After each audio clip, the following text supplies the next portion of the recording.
I talk often about the importance of trauma as a man. I think that if you were to find the most interesting or most capable men on the planet, they've had the most trauma-filled lives. I just think that trauma is what teaches you. We talked earlier about how you have to have lessons taught to you the hardest way.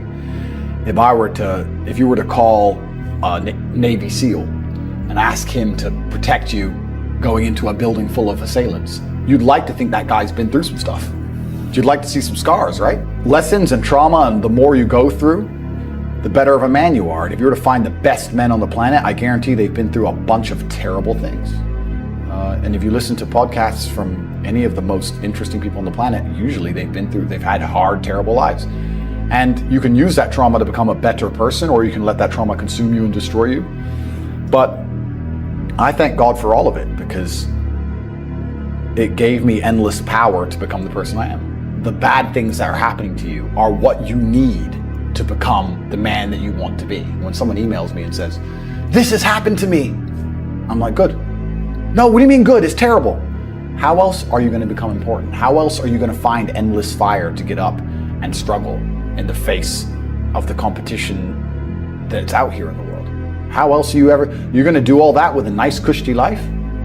If any man's honest with himself, think about the biggest transformative stages in your life. Think about the times you got the most work done. It was a bad part of your life. If you have a duty to your bloodline and a duty to your ancestors, and you truly love your parents, how can you still be sitting at home playing video games being a lazy piece of shit? Don't you want people to remember them? Don't you want people to think, wow, who's this person who raised this amazing person? Do you have something to prove? I think everybody on the planet has something to prove. If you walk through life and feel like you have nothing to prove, then you're a fucking loser. If you wake up each day and go, I don't owe anybody anything, I don't have to prove anything to anybody, then you are a loser, because you are absolutely not incorrect. You must prove yourself to other people. You must prove yourself to your bloodline, as we just discussed. You must prove yourself to God. God hates the lazy. He can't stand them. If he gives you all these genetic dispositions and these natural God-given gifts, if you have 2 arms and 2 legs and you can think, and you're not trying your absolute best, that's the reason you're not lucky. He doesn't like you. He likes the people which show him the beauty of his own creation. He likes to give somebody building blocks and them to build something amazing. It's the best thing about being a man. You get to build who you are, right? You can decide if you want to be a funny comedian or a musician or a kickboxing world champion or fight the Matrix. You can decide whatever you want to be. God loves to see that. Those people, for some reason, seem to be enormously lucky, right?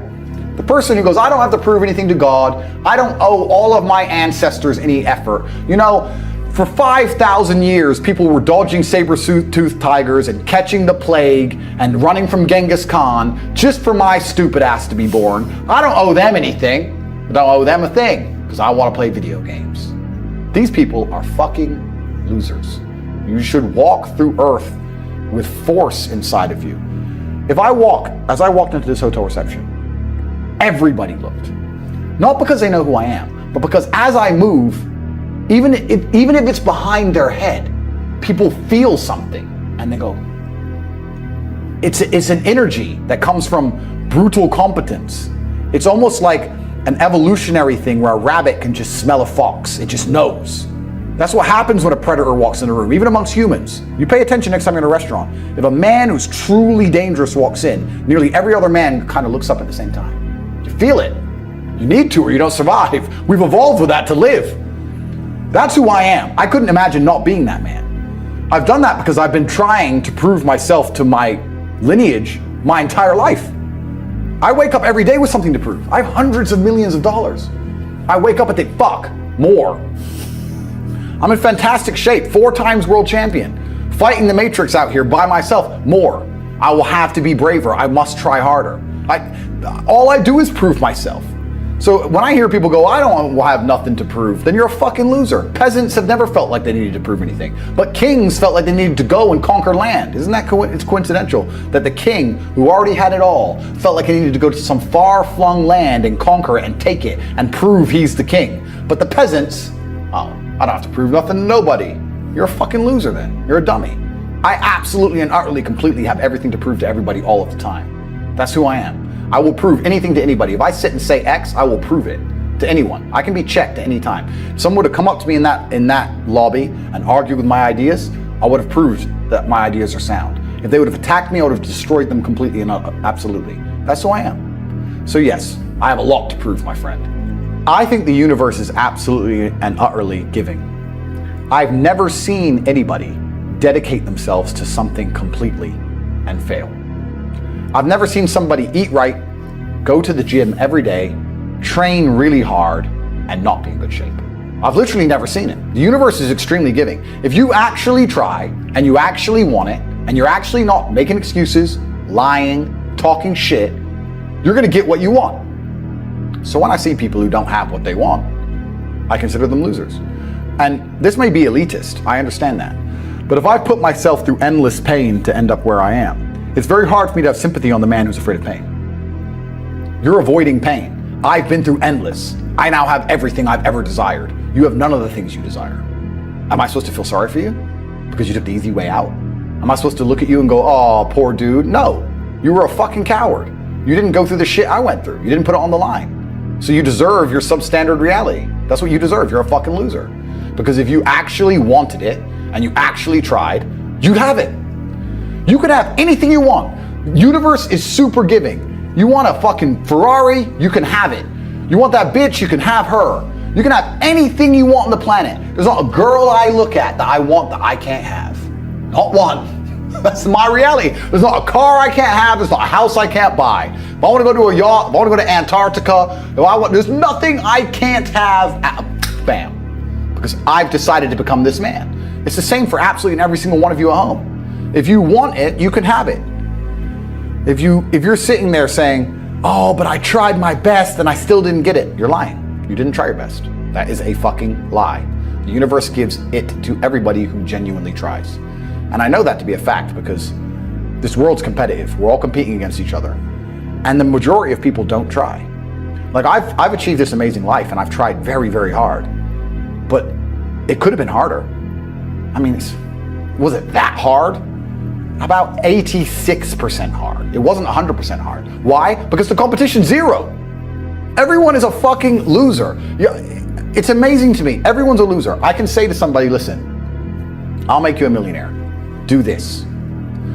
Oh yeah, but the kids are home from school now.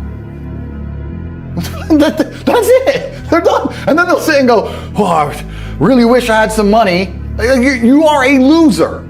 I will sit here on this podcast. People will listen to me for hours. And I will say, listen, I have hundreds of millions of dollars and I will teach you how to make money. Corporatech.com, I have a school, university designed specifically to teach you how to make money. I clearly know how to make money. You clearly like what I say. You obviously believe I'm intelligent and integral and I won't lie to you. And still, a whole bunch of people will sit there and go, yeah, anyway, next video. And then they'll say, can't afford a Ferrari, and wonder why. Like they'll be confused in their minds how they didn't end up getting what they want. Because you're a fucking loser. That's why. And the majority of people are losers. And this goes back to why, when we were saying earlier, how I know the elites view us. Because I'm from a council estate in Luton, a single parent household. And I've only been rich 10 years or so. And I despise losers. So imagine you're a billionaire born into a family, a lineage which has controlled Earth for hundreds of years. Imagine how much they despise us. You think they give a fuck about putting a bullet in me? You think they're gonna have any sleep at night missed? You think they give a solitary fuck about you missing your fucking parents' funeral because of the common cold? They don't give a solitary shit. Why would they? Because I already know how I feel when I listen to losers complain. Because this is what happens at a certain level of competence and power. You just get to a point where you're like, I'm tired of hearing your fucking excuses. That's bullshit. And you become, to a degree, yeah, cold and psychopathic. It's true. That's what happens. And I get it all the time. I get thousands of emails a day. Everyone I grew up with, people I know, I get it all the time. They'll message me, hey man, just unlucky. You are not unlucky. You are a lazy fucking loser. You are not unlucky. You're breathing. You're lucky. The unlucky ones are gone. You're alive and you are a lazy loser. So a loser is anybody who does not have everything they want at the drop of a hat. That's who I call a loser, because I have absolutely everything I could ever possibly desire. And if I wanted something that I couldn't have, I guarantee you we could speak again in a few months and I'd fucking have it. I guarantee you. Because if I want something and I can't have it, I can't sleep. When I was broke, I couldn't sleep. I don't know how there's broke people out here sleeping just fine at night. going, oh, you know, inflation's 20%, gas prices are 6 times, everything on the news is a lie, I never stand a chance of ever getting rich, where's my pillow? Like, what the fuck is wrong with you people? I go to bed at night as a teenager and think, I looked it up on the internet. It was a Honda Civic Type R. I wanted one. It was like 38,000 pounds. I had no money. I had less than 50 pounds on my bank account. Couldn't afford it. Then I looked up how much a Ferrari cost, 210,000 pounds. And I said to Tristan, my brother, I was like, there are people with 210,000 pounds for a car. And he's like, yes, so? I'm like, no, not so. How? If I worked my job for 6 years and saved every penny, if I walked to work and didn't eat, I couldn't buy this car. How are people doing this? I couldn't sleep at night when I was broke. I knew that everything was a lie. I knew the Matrix was lying to me. I knew I had to find a way out. I was sitting there going, I refuse to live my human years and be some second-class citizen peasant when there's people out here who get to do whatever the fuck they want. I couldn't tolerate it, and I was so uncomfortable that it gave me the motivation I needed to escape. But the people who go, oh yeah, nice Ferrari, yeah. Back to the TV. Dummies, losers. And the thing about the world is, we need losers. I'm not mad at losers. If that's the reality you've chosen to live, you get one spin in this version of life, and you decide you want to be a loser, that's fantastic, because my cars need cleaning, you know, my hotel room needs cleaning, I have a party with all these beautiful women that's a bit of a mess. Please, go pick it up. Somebody needs to do that shit. I ain't gonna fucking do it. If I had to walk into a hotel room and clean up after some other man's party, I guarantee you I'd do whatever it fucking took to become rich so I didn't have to do that shit anymore. But you wanna do that for 20 years? Thanks, friend. Someone's gotta flip the fucking burgers. Someone has to make the fries. I want a Happy Meal now and again. But I don't feel sorry for you people, because you fucking deserve it, because it's a decision you made. You made that decision. If you're sitting at home and you say, I don't want to be a loser, you know what to do. I told you how to escape the Matrix. CobraKate.com. You can join. I'll teach you. But if you're going to sit there and go, nah, maybe this guy with hundreds of millions of dollars is trying to scam me out of 25 pounds. All right, smart ass. Have fun at McDonald's. Get fucked. I have no sympathy for these people. Zero. There are 3 keys, I believe, to making money. The word of the day. First one's perspicacity. Most people go through life and they do not pay attention. I've said this before and I want to stick by it because it's so important. You need to pay attention to every single time you spend money, because you cannot make money. You're not the Federal Reserve, you're not a government. Governments make money. All of us take money from somebody else or a business or a government. We take money from other things. So the easiest way to learn how to get good at taking money is to pay attention to every time someone takes money from you. So next time you buy a coffee, don't just buy the coffee and drink it and think nothing of it like every brokey. Don't do that. Say, okay, why am I buying this coffee? Okay, I want a coffee. All right, why am I buying here? Well, this is on my way to work. Is there any competition around? Do I also want breakfast? Do they sell breakfast? No, they don't sell breakfast. They could probably make some more money if they're selling breakfast. Anyway, I walk in, there's a long line. Why is there one member of staff? I'm low on time. I'm about to leave and not buy the coffee. They're about to lose money because it's taking too long. Most of the people in this line are businessmen. Why is there not a cute girl behind the counter? I bet if they paid a cute girl a little bit more, they'd still make a bunch more money because people come in here to talk to her. Think. And then what you'll do is, as you go through life, every time you spend money, is you'll realize the problem is not how to make money. The problem is how much time you have, because there's endless business ideas. There's endless ideas. I walk into a coffee shop, and by the time I've walked out, I already know exactly how to open up next door and outcompete them head to toe. I already have worked out how much is the rent, where are they fucking up, what are they not selling that they should be selling, what are they doing good, what are they doing bad, this chair is too hard, I'll wreck them. And I'll send it, and now my network is so powerful, which is the second point, network, I can send a few messages on WhatsApp and make a bank transfer. And 2 months later, there's a brand new coffee shop next door with my name on it, put them out of business. So the first thing is you have to pay attention. Because if you pay attention, you'll start to learn that money is everywhere. Every building is owned. These are skyscrapers, bro. Billions. Every apartment nowadays is a million. You drive down a street in London, you're driving past trillions of dollars. There's money everywhere. It's all around us. When I was broke, I thought that the world was broke. I thought that there was no money. And then I got rich and realized that I was completely and utterly wrong. There's so much money. It's everywhere. If I go to try and buy a plane or a jet, they're always sold out. My yacht is a fucking 6-year waiting list. I want a Bugatti, they launch it, the email comes to my email address, 2 minutes later, gone. Like, there's so much money. If I want a diamond watch, or a $1 million watch, or $1 million Rolex, you can't get this stuff. There is so much money out there. Once you get to a certain echelon, you realize there's money fucking everywhere. So there's plenty of money in the world. People with no money are just not very good at taking it. So you need to start paying attention. It's the first thing. Second thing is network. It's hard to make money if you don't know anybody who has money. If you sit in a room full of ice cream experts and all they talk about is ice cream, how to make ice cream, the different flavors, how to store it, how to move it, how to sell it, even by accident, if you hang around with these people long enough, when someone asks you a question about ice cream, that's what you're gonna know the answer. You're gonna say, you know what? That's because it's pistachio, and that needs to be 2 degrees higher than chocolate. And you're gonna look like a smart ass. So if you sit in a room full of people who are making a bunch of money, everyone understands this. Your network is your net worth. You're the sum of the 5 people you spend the most time with. Everybody understands this. And then they still hang around with fucking losers because they're dummies. You're right, I am the sum of the 5 people I spend the most time with. Anyway, this is my friend Nick. He's so funny when we go drinking because he gets really drunk. Losers. I don't talk to anybody who is not winning. Everybody whose phone, every phone call I will answer, if I answer a phone call, it is from a winner. I don't talk to losers. Everyone I talk to is rich. Everyone I talk to is making money. Everybody. If my entire reality is full of multimillionaires making money, how am I not going to make money? And this is why network is so important, is because it's the same reason that wolves hunt in packs. If you're a lone animal, you have one set of eyes. But if you're a pack, you're watching every single angle, every single side. Perhaps I might miss something. I'm as perspicacious as possible. But one of my friends identifies that the war in Ukraine is going to change and the Russian ruble is going to pump. And you can make a bunch of money on a Forex trade, for example. I may not have noticed, but he'll notice. Now I've made a bunch of $1 million for getting a text message, right? Because I have friends who are paying attention. All of us are paying attention. So your network is super important. That's another thing. We'll go into this because I have something called the War Room, which is also on corporatetape.com. I'll let people read for themselves. But that's my private network. And we specifically talk about money and a few other things. But that's like more like a mastermind. It's the real world's how to make money, and the War Room's what to do with money, if that makes sense. Yeah. It's all on corporatetape.com. I don't want to get off track, but it's there.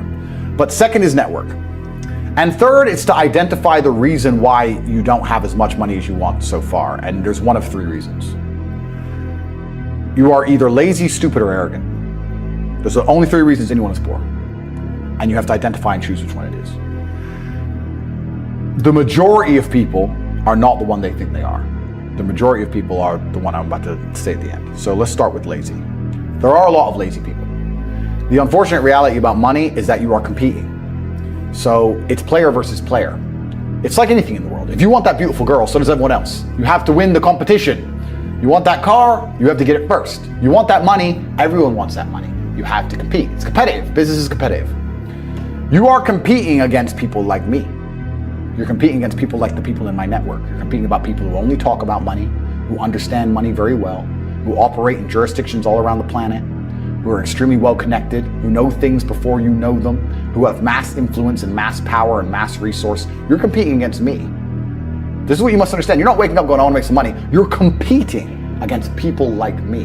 You're competing against billionaires. You're competing against hedge funds. How did these hedge funds keep growing? Where are they getting that money from? From the brokies.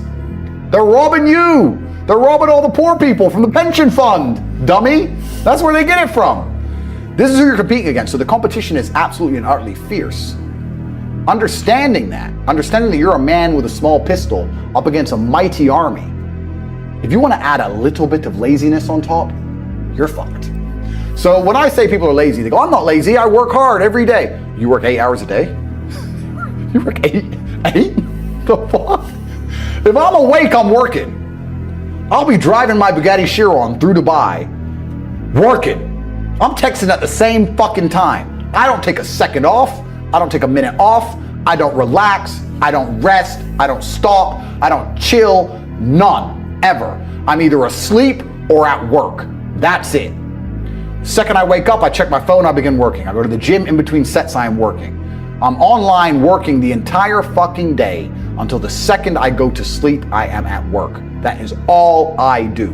And you are at home competing against me, and you want to watch a movie tonight and then say you're not lazy. You're fucking lazy, and you're gonna lose forever. That's laziness. Next is stupid. I don't think many people are actually too stupid to be rich. You can be below average IQ and still get very rich. A very small percentage of people are too dumb to be rich. The slave minds, they'll never be rich because the matrix tries to keep you poor, because when you're poor, you can't think, like we talked about earlier. So everything the media tells you is designed to make you poor. They want you broke and struggling, because if you rely on the government for food stamps, then you can't argue with the government, can you? So that's what they want. So anyone who believes in the matrix and believes in media and believes in the lies they're told, anyone who sits there and goes, that's true, that it's literally designed to make you broke. That's why it's all a scam. Do your GCSEs, do your A-levels, get in debt, go to uni, get out, get a shit job, get a mortgage. Don't worry, when you've paid that mortgage off when you're 61, then you'll have enough money to go to Spain for holiday.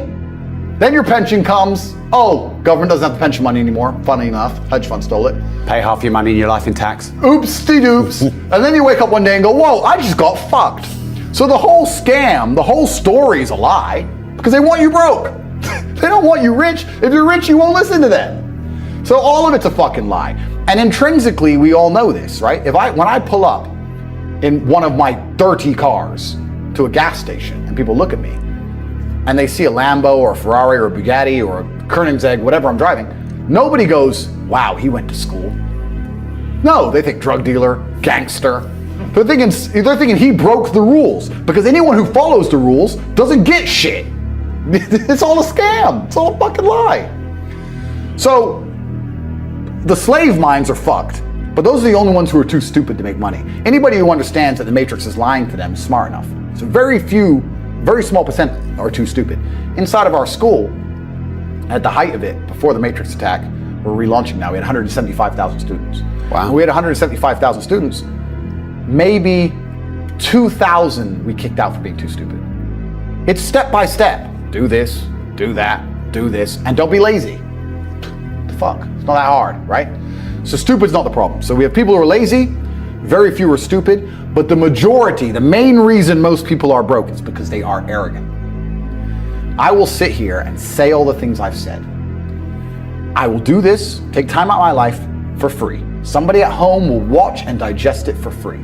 They will agree with the things that are being said, or at least be entertained enough to continue to watch. And then I'll say, I'll teach you how to make money online. Corporatech.com, you can join the real world. And they'll sit there and go, nah, I'll do it myself. They're arrogant. They have these egos from fuck knows where because they didn't earn it. And they're just too arrogant to listen to anybody. I became world champion by listening to my coach. I didn't become world champion by walking in and saying, I'll do it myself. That's not how you get anywhere in life. You have to listen. If Mike Tyson were to walk in, or if Elon Musk were to walk in here and talk to me about money, I wouldn't be sitting there going, I could do that. I'd be like, oh, Mr. Elon, richest man in the world. Hello, very nice to meet you. Please, even though I already understand I don't want to launch a car brand or put rockets in space, please, you must know some things I don't know. How do you deal with the currency fluctuations? Does inflation impact how much it costs for you to send a rocket into space? Like, I'd ask him something that's useful, right? But some people are so brutally arrogant that they'll sit here and they'll listen to all the things I said, and they'll agree that I'm intelligent, they'll agree I'm massively successful, but they'll sit there and go, yeah, but you know what? I'll do it myself. I don't want to join that school because, I'll do it myself. They're arrogant. Everybody's fucking arrogant. I sit with people who I used to go to school with from Luton who are still broke and tell them how to make money. And you know what they do? They answer back. Yeah, but it's not that simple because, the wife gets the kid, and you know what, and I don't like to do things that way, the way I like to work. The way you like to work is why you're fucking broke. So what the fuck are you talking about? You just sat here and wasted 10 minutes of my time. I told you how to take your business, or painting and decorating, or whatever the fuck you're doing, and make a serious amount of money, and now you're telling me the way you like to work? Then stay fucking broke.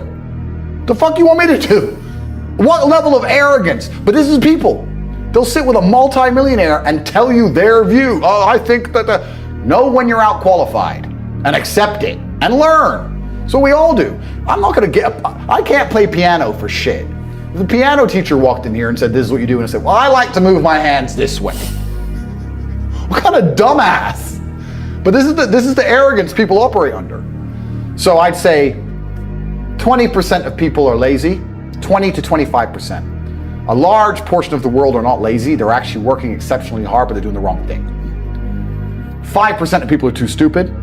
So say 25%, 5% is 30%. But 70% of people are brutally arrogant, and this is why they are poor. That's the truth. I'm not saying feeling depressed is not real. Everyone feels depressed. I'm saying the idea of depression as something you cannot control is a dangerous idea and paradigm. The reason so many people are committing suicide is because the Matrix is telling you that if you feel depressed, you cannot fix it. They tell you that depression is a disease that you can catch from the sky no matter how fantastic your life is, and you have no control over it. And I argue that absolutely. The reason the Matrix wants you depressed and sad is because when that happens, you are selfish. If you're depressed and sad, you only care about yourself. You don't care about your community or your family. You don't care about the world. You do not stand up for anything. You will accept being fucked in the ass like True Geordie. You'll accept any amount of garbage they want to give you, any Matrix slave mind programming, because you're too busy being sad to resist. This is why they tell you that when you are depressed, it is a disease. It is not a disease. You're depressed because your reality is depressing. The truth is, if I lived the reality that most of these depressed people live, I'd be depressed. Your reality is depressing. You wake up, your wife doesn't love you, your kids don't respect you, there's no milk in the fridge, and you're almost dead. Of course you're depressed. You're running out of time. Never had any fun or adventure. Andrew Tate's out here with all his supercars, living the life. We're here in Dubai doing a podcast. You're a brokey. Of course you're depressed. That's because your reality is depressing you. The depression is something deep in your heart and soul telling you that you need to change things. That is the unlimited trauma, the power I was talking about earlier that you can take all of that depression and convert it into unlimited energy to fix your life. Energy cannot be destroyed, it can only be converted. Take the depression and turn it into motivation. And all of a sudden, you'll see how fantastic your life is. A guy emailed me saying he was depressed, he was going to kill himself. And I said, listen, before you do that, get a six-pack. He said, what are you talking about? You're fat? Get a six-pack. If you still feel like killing yourself, good luck. By the time he sent me pictures of a six-pack, it was long emails thanking me how I saved his life. His reality was depressing. Of course you feel depressed if your reality is depressing. If your reality is fantastic, you won't feel depressed. I guarantee there's a whole bunch of people you can give $1 million to and the depression will disappear. The argument against that is why do famous people kill themselves, which I'm about to answer in a second. And the answer to that is actually going into the broader point. That the way the Matrix teaches about depression, they're trying to teach you to be helpless. They're teaching you that you cannot fight against it unless you take pharmaceutical drugs. And I say that it is not real in that paradigm, and that believing that is the case is going to destroy you. Having no hope will prevent you from fighting back. They're telling you it's hopeless, and it is not. If you do not believe in depression, like I do not believe in depression, no matter what bad things happen to me and how bad and depressed I feel, I know I can fix it. That will make me fight harder than if I believe I cannot fix it. The reason that rich people kill themselves is because they buy into this paradigm completely. They go to a therapist, and the therapist says, you have depression. It's not your fault. It's a disease that nobody can fix, and I can't help, and nobody can help. Then they give them a bunch of mind-altering drugs. Then they sit them there in therapy to talk about all the bad thing that's ever happened to them. Let me tell you something. If someone told me that I felt shit and I couldn't help it no matter what I did about my life, gave me a bunch of mind-altering drugs, and then sat me down to repeat all the bad shit that ever happened to me for hours and hours a day, I'd kill myself. It gets to a point where it just ain't fucking worth breathing anymore if you're gonna believe in that bollocks. But if you wake up and go, you know what? They're saying this is a disease, but I don't accept that paradigm. I don't believe in it. I believe that I can fix this myself. I believe if I change my reality and create an experience of life that I am absolutely and utterly satisfied by, I will no longer feel depressed. You will cure most of your own problems. Take two men, put them in two individual haunted houses. One believes in ghosts, one doesn't. There's a loud noise in the night. The one who believes in ghosts wakes up and is paranoid, is afraid, can't sleep, is sitting in the corner of the room shaking. The one who doesn't believe in ghosts goes back to sleep. It is the belief in the ghost which punishes him, not the ghost itself. If you do not believe in depression, you can never be depressed. That's why I don't believe in it. And to go into a broader point about all of that, I don't even give a shit if I'm wrong. Because I've adopted a mental model that makes me ultimately and utterly competitive in all realms of human endeavor.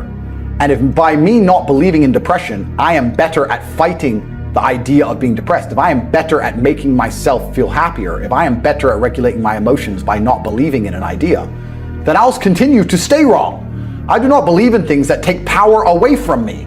I believe in things that make me more powerful. I will not sit here and start believing in ideas that are going to reduce my competence. Absolutely or utterly not. So I don't give a shit what scientist, doctor, I don't give a fuck who you put in front of me and try to convince me I am wrong. I don't believe in it because I am more competitive in this realm.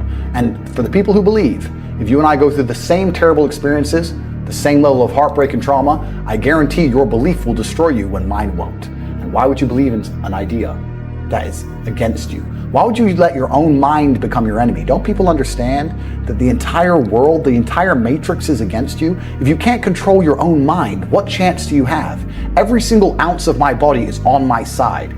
My mind is my ally, all the way down to my feet, my fingers. Every single part of me is absolutely and utterly on the same team. We are a united front against the enemies of freedom. How can I have my own mind betray me and tell me that I can't do something? I don't give a fuck if I decide to jump off this building. If I decide I'm not going to die, I am not going to die. My own mind will not betray me. Perhaps I'm wrong, but I believe that I stand a better chance of survival if I believe I will survive, as opposed to thinking I will certainly die. People underestimate the power of the mind. I do not believe in anything that takes power away from me, and another thing I do not do is adopt the thinking of people who are sad. When I say this, depressed people send me long emails trying to convince me I am wrong. Why the fuck would I want to think like you when you don't want to live? Why would I want to think like you when you want to kill yourself and I'm perfectly fine? Adopting the thinking of somebody who doesn't want to live anymore is probably the most stupid, asinine, inane, childish, ridiculous thing a functioning adult can do. If you're depressed, I don't want to think anything like you, so take your opinion and get fucked. My primary goal when I speak is to make people think. This is why I am deliberately provocative sometimes. Sometimes it's why I swear, like we discussed earlier. Because by saying things that jolt people's brains a little bit, they might slow down and think and absorb. If I sit and I don't talk as aggressively or quickly or compendiously or concisely, or if I don't swear, then it's very easy for it to go in one ear and out the other. So my talking style is designed to disrupt. So it seems like I'm on the exact right show. I'm the place I'm supposed to be. Amen. Every single thing about civilized society is underpinned on violence. The idea that violence will eventually appear is the only reason any of this works.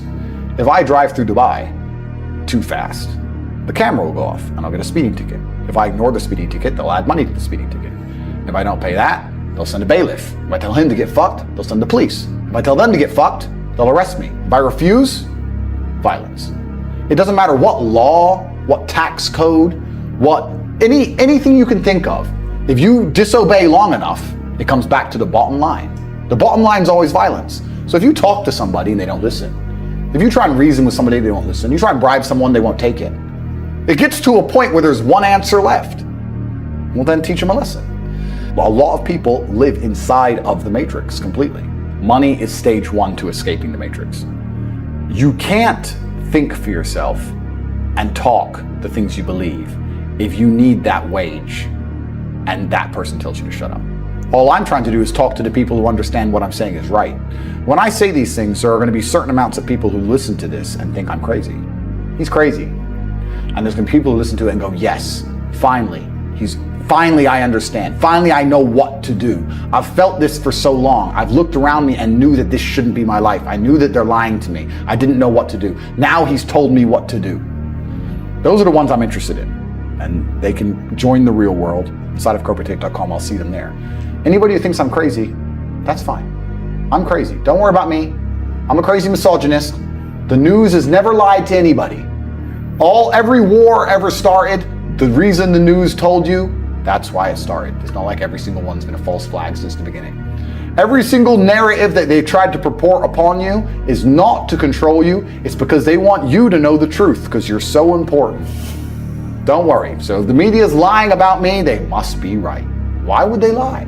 Why would they try and convince people that the world's most influential man is somehow bad? It's not because, they're worried he has influence and might push the world in a good direction. Of course not. No, it's because he's such a bad guy. That's why he has no criminal record. No girls come forward saying I've done anything to anybody. No victims of any kind. And somehow I'm evil. And the people who believe this garbage are slave-minded.